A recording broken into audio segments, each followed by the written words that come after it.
ரா ஆரம்பிக்கிற முன்னாடி பேக் ஸ்டேஜில் ஜே யூசோ வரதை காமிப்பாங்க. ராவை தொடங்கி வைக்கிறது யாருன்னு கேட்டிங்கன்னா, செத் ரொலின்ஸ், பேரன் பேக்கர், பால் கியூமன், அதுக்கப்புறம் பிரசன்ட்ரி இவங்க எல்லாரும் வராங்க. இவங்க எல்லாரும் வந்து பேச ஆரம்பிக்கிறாங்க. பேச ஆரம்பிச்சோன்னே பால் கியூமன் எதை பற்றி பேசுகிறாருன்னு கேட்டிங்கன்னா, ரெசில்மேனியாவில் ஓடிசின்னு சொல்கிற ரோமன் ரிங்ஸை 2 முறை தோக்கடித்த வேர்ல்டு ஹெவி சாம்பியன்ஷிப் வச்சுருக்கோம். செத் ரொலின்ஸ் தற்போது இங்கே இருக்கிறாருன்ற மாதிரி செத் ரொலின்ஸ்க்கு இன்ட்ரடியூஸ் கொடுக்குறாரு.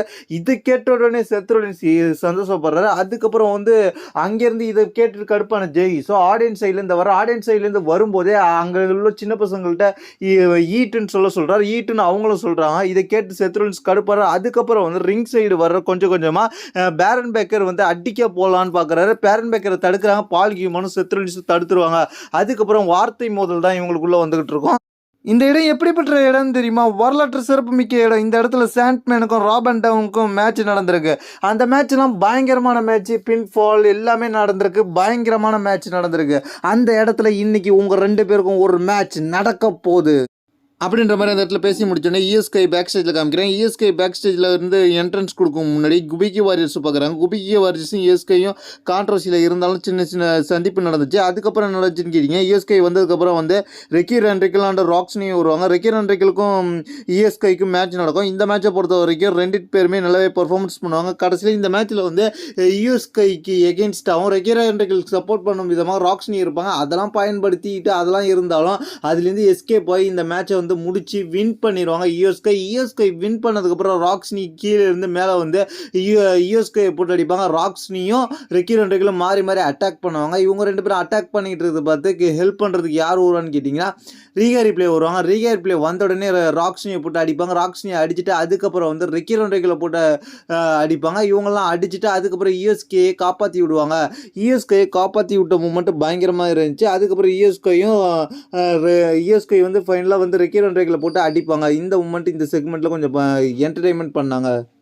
அதுக்கப்புறம் பேக் ஸ்டேஜில் எல்ஏ நைட்டிட்ட இன்டர்வியூ எடுத்துக்கிட்டு இருப்பாங்க. அந்த இடத்துல சிஎம் பங்கு குறுக்க வருவார். சிஎம் பங்கு குறுக்க வந்து பேச ஆரம்பிப்பார்.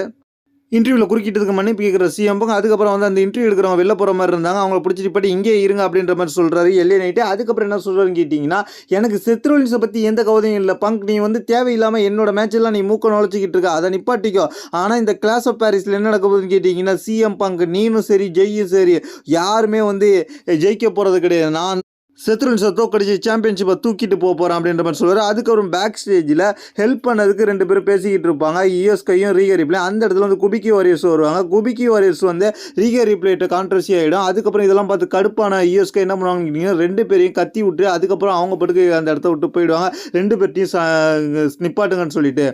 அதுக்கப்புறம் என்ன நடக்கும்னு கேட்டிங்கன்னா, நியூ டே வருவாங்க. நியூ டே வரும்போது நியூ டே கூட வந்து யார் வருவான்னு கேட்டிங்க, கிரேசன் வருவார். அவரும் நியூ டேல ஜாயின் ஆகிட்டான்ற மாதிரி இப்போ காமிக்கிறாங்க.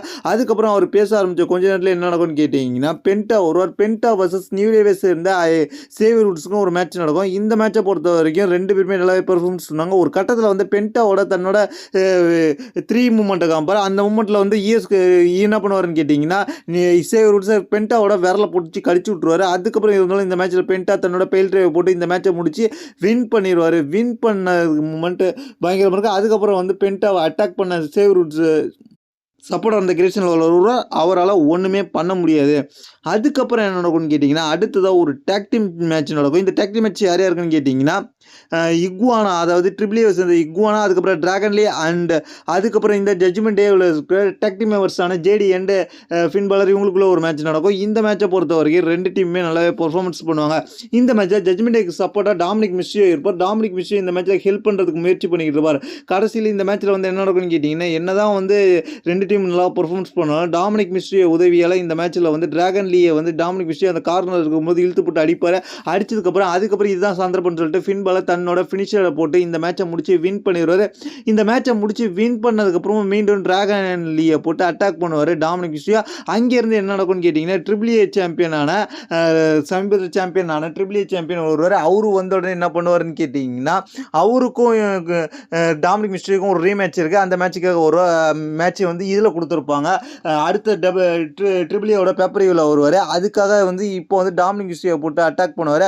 அதுக்கப்புறம் ஃபின் பாலர் போட்டு அட்டாக் பண்ணுவார். ஆனால் பின்னாடியே வந்து டாமினிக் மிஸ்டீரியோ என்ன பண்ணுவார்னு கேட்டிங்கன்னா பெல்ட் எடுத்துகிட்டு வந்து அட்டாக் பண்ணிடுவார். அட்டாக் பண்ணிட்டு டாமினிக் மிஸ்டீரியோ இன்டர்கான்டினல் சாம்பியன்ஷிப்பும் ட்ரிபிள் ஏ ஹெவி சாம்பியன்ஷிப்பை தூக்கி காம்பார் என்று நான் தான் அப்படின்ற மாதிரி காம்பார்.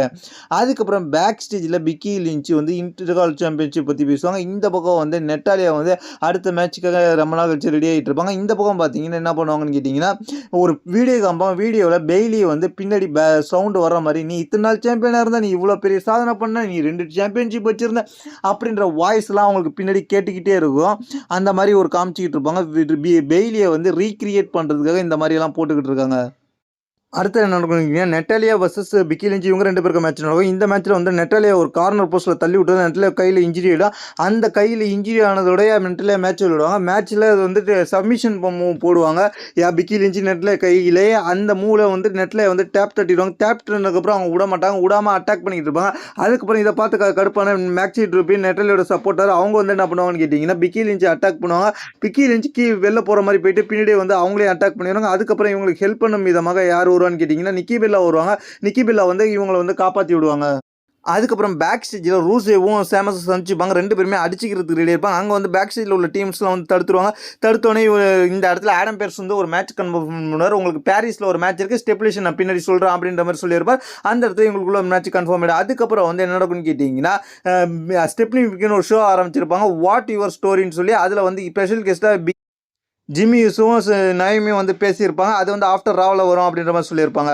அதுக்கு ஒரு சின்ன ப்ரொமோ வீடியோ மட்டும் காமிப்பாங்க. அதுக்கப்புறம் பேக் ஸ்டேஜில் சிஎம் பங்கும் ஜே யூஸும் சந்திச்சுப்பாங்க.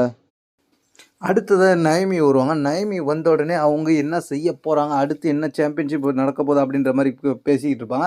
அந்த இடத்துல ஆடம் பேர்ஸ் வந்து ரிங்குள்ளே வெல்கம் பண்ணிட்டு அதை கேட்பாரு. அதுக்கு வந்து நயமி வந்து சொல்லுவாங்க. அதுக்கப்புறம் ஒரு வீடியோ ப்ளே பண்ணுவாங்க. அது என்னென்னு கேட்டிங்கன்னா ஸ்டெப்னிக்கு முன்னாடி வாட் இஸ் யுவர் ஸ்டோரின்றது. அதில் வந்து ஒரு பிக் அனௌன்ஸ்மெண்ட் நடந்திருக்கும். என்ன நடந்திருக்குன்னு கேட்டிங்கன்னா நயமி இப்போது ப்ரெக்னெண்ட்டாக இருக்காங்க அப்படின்ற அனௌன்ஸ்மெண்ட் நடந்திருக்கும். அவங்களுக்கு குழந்தை பிறக்க போகுதுன்றது அனௌன்ஸ்மெண்ட் நடந்திருக்கும். அதனால் வந்து டைட்டிலை கொடுக்குமாறு கேட்டிருப்பாரு ஆடம் பேர்ஸ். ஆனால் வந்து டைட்டில் நான் கொடுக்க மாட்டேன் அப்படின்ற மாதிரி சொல்லியிருப்பாங்க நயமி. அதுக்கப்புறம் என்ன பண்ணுவாங்கன்னு கேட்டிங்கன்னா கொஞ்ச நேரம் பேசிட்டு அதுக்கப்புறம் வந்து என்ன சொல்லுவாங்கன்னு கேட்டிங்கன்னா நான் இப்போ இந்த டைட்டிலை இங்கே வச்சுட்டு போகிறேன். இதுக்கப்புறம் நான் வந்து என்னோட குழந்தை பிறந்ததுக்கப்புறம் நான் வந்து மீண்டும் இந்த டைட்டிலை ஜெயிப்பேன் அப்படின்ற மாதிரி சொல்லி அந்த இடத்துல வந்து டைட்டிலை ரிங்லேயே வந்து அப்படியே கொடுத்துட்டு போயிருப்பாங்க. இந்த மூமெண்ட்டு ஒரு பயங்கரமான மூமெண்ட்டாக இருந்துச்சு. ஷாக்கிங்கான சில ஃபேன்ஸுக்கு ஷாக்கிங்காக இருந்தாலும் அவங்க பிளட் லைன் மீண்டும் கண்டினியூ ஆகுது அப்படின்னு சொல்லியிருப்பாங்க. ஏன்னா அவங்களுக்கு அடுத்து வரப்போகிற குழந்தையும் WWE தான் வரப்போகிறாங்க. அதுவும் பிளட் லைன் மெம்பர்ஸாக வருவாங்க அப்படின்ற மாதிரி இவங்க இப்போ மென்ஷன் பண்ணியிருக்கிறாங்க.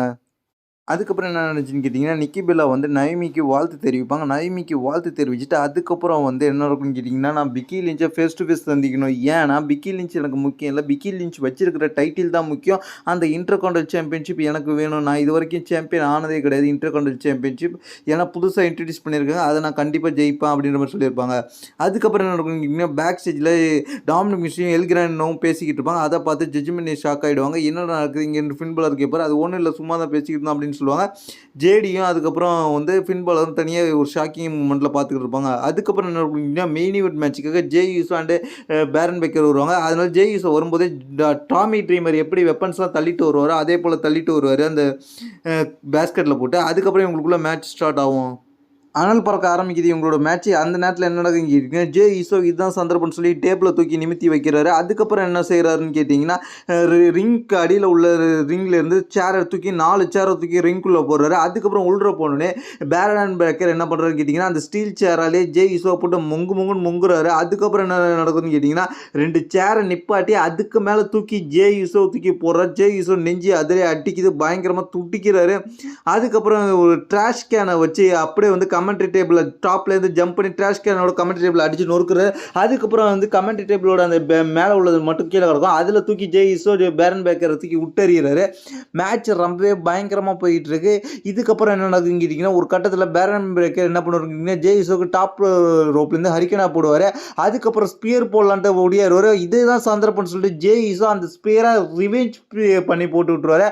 அவருக்கு போட்டு விட்டுட்டு அதுக்கப்புறம் வந்து பின் பண்ணுவார். அதுலேருந்து எஸ்கேப் பண்ணுவார். அதுக்கப்புறம் இன்னொரு ஸ்பியரை போட்டு அதுக்கப்புறம் என்ன நடக்கும்னு கேட்டிங்கன்னா ஃப்ராக் பிளாஷை போட்டு பின் பண்ணுவார்.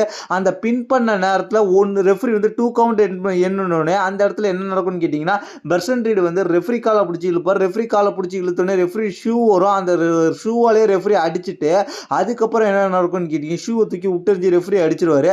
இந்த இடத்துல அந்த பின் வந்து கேன்சல் ஆகிடும். அதுக்கப்புறம் மேட்ச் கண்டினியூ ஆகும். பெர்சன் ரீடு உள்ள போய் ஜே யூசோவை போட்டு அடிப்பார். ஜே யூசோவுக்கு ஒரு மூமெண்ட் அவரோட ஃபினிஷரை போடுறதுக்கு ரெடியாக இருப்பார். அந்த இடத்துல வந்து ஜே யூசோவை அட்டாக் பண்ணி இருந்த நேரத்தில் ஜே யூசோவை காப்பாற்றுறதுக்கு எல்ஏ நைட் வருவார். எல்ஏ நைட்டு வந்து பெர்சன் ரீடை அடித்து ஓட விடுவார். கீழே வெளில தள்ளி விட்டோன்னே என்ன நடக்கும்னு கேட்டிங்கன்னா அந்த இடத்துல பின்னாடி வந்து செத் ரோலின்ஸ் வந்து எல்ஏ நைட்டை போட்டு அடிப்பார். எல்ஏ நைட்டை போட்டு அடின்னு அடிச்சுட்டு அதுக்கப்புறம் வந்து ரிங்குள்ளே இருக்கிற ஜே யூசோவுக்கு ஒரு பெடிகிரி ஃபினிஷரை போடுவார். இந்த மூமெண்ட்டு பயங்கரமாக இருந்துச்சு. இதோட மேட்ச்சை போட்டு முடிச்சிருவாங்களான்னு பார்த்தா அதுக்கப்புறமா இந்த மேட்ச் கண்டினியூ ஆச்சு. என்ன நடந்துச்சுன்னு கேட்டிங்கன்னா ஜே யூசோ பெடிகிரி போட்டதுக்கப்புறம் சிஎம் பங்கு மியூசிக் வரும். இதை கேட்டு கடுப்பான செத் ரோலின்ஸ் ரிங்கை விட்டு இறங்கி சிஎம் பங்குக்காக வெயிட் பண்ணிக்கிட்டு இருப்பார். சிஎம் பங்கு காத்துக்கிட்டு இருப்பார். சிஎம் பங்கு வந்த உடனே ரெண்டு பேருமே அடிச்சுக்க ஆரம்பிப்பாங்க. ரெண்டு பேருமே அடிச்சுக்க ஆரம்பிச்சோடனே உள்ள பின்னாடியே வந்து எல்ஏ நைட் வந்துடும். சிஎம் பங்கு ஒரு பஞ்சு வைக்க செத் ரோலின்ஸ்க்கு எல்ஏ நைட் ஒரு பஞ்சு வைக்க ரெண்டு பேரும் மாறி மாறி பஞ்சு வச்சுக்கிட்டு அதுக்கப்புறம் ரெண்டு பேரும் சேர்ந்து ஒரு பவர் பஞ்சை வச்சு செத் ரோலின்ஸை படுக்க வைப்பாங்க. செத் ரோலின்ஸை படுக்க வச்சோன்னே அதுக்கப்புறம் என்ன நடக்கும்னு கேட்டிங்கன்னா எல்ஏ நைட் வந்து வெளில போகிறதுக்கு ரெடியாக இருப்பார். கீழே உள்ள ஆளை பார்க்கறதுக்காக. அந்த இடத்துல சிஎம் பங்கு ஜிடிஎஸ் மூவ் போட முயற்சி பண்ணுவார். சிஎம் பங்கு ஜிடிஎஸ் முயற்சியிலேருந்து எஸ்கேப் ஆகி தள்ளி விட்டுருவார். சிஎம் பங்கு செத் ரோலின்ஸ் தள்ளி விட்டதில் ரிங் சைடில் இருந்த அதாவது ரிங்கு சைடில் நின்று இருந்த எல்ஏ நைட் மேலே இடித்து எல்ஏ நைட் டேபிளை உடச்சிட்டு வந்துடும். அதுக்கப்புறம் ரோமன் ரிங்ஸோட மியூசிக் வரும். ரோமன் ரிங்ஸோட மியூசிக் வந்தோடனே பேரன் பிரேக்கர் தேடிக்கிட்டு இருப்பார். ரோமன் ரிங்ஸ் பின்னாடியே வந்து ஆடியன்ஸ் சைடில் வந்து ஒரு ஸ்பியரை வைப்பார். பயங்கரமான ஸ்பியராக இருக்கும். அதுக்கப்புறம் வந்து உள்ள தள்ளி விடுவார். தள்ளி விட்டு ஜே யூஸோ கமெண்ட்ரி டேபிள் அடித்து படுக்க போட்டு அந்த டேபிளை நிப்பாட்டி டேபிள் மேலே வச்சு ஒரு ஃப்ளாக் பிளாஷை போட்டு இந்த மேட்சை முடித்து வின் பண்ணிடுவார்.